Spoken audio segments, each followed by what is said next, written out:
آباد بھی. اور میں پاکستان کی لا انفورسمنٹ ایجنسیز کو اور پاکستان کی حکومتوں کو، سندھ حکومت کو میری کوئی آواز نہیں ہے، وہ تو پارٹنرز ان کرائم ہے، میں ان کو آواز لگا کر کہنا چاہتا ہوں کہ ایک بہت ہی خطرناک کھیل شروع ہو گیا کراچی میں، اور وہ یہ کہ سیلاب متاثرین کے نام پر لینڈ گریبر سارے ایکٹیو ہو گئے.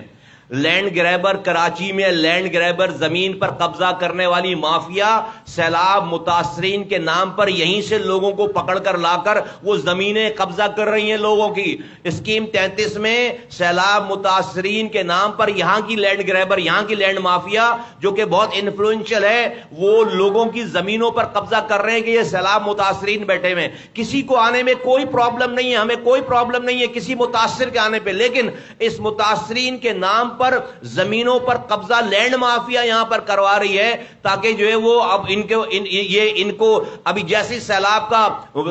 کیا یہ ویدر ختم ہوگا تو یہ زمینیں خالی نہیں ہوں گی پھر،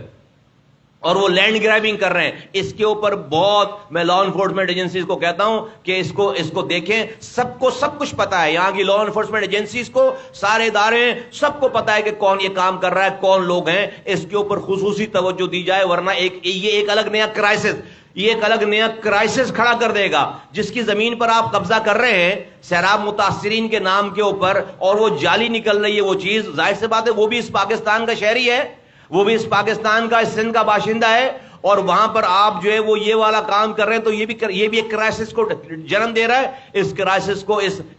میں کہہ رہا ہوں نا کہ یہ کرائسس بہت سارے لوگوں کے لیے نوٹ بنانے، پیسے کمانے، حرام کمانے کا یہ ذریعہ بن کر آیا، کیونکہ 14 سالوں سے پیپلز پارٹی کی حکومت ہے، وہ یہی کام کر رہی ہے. تو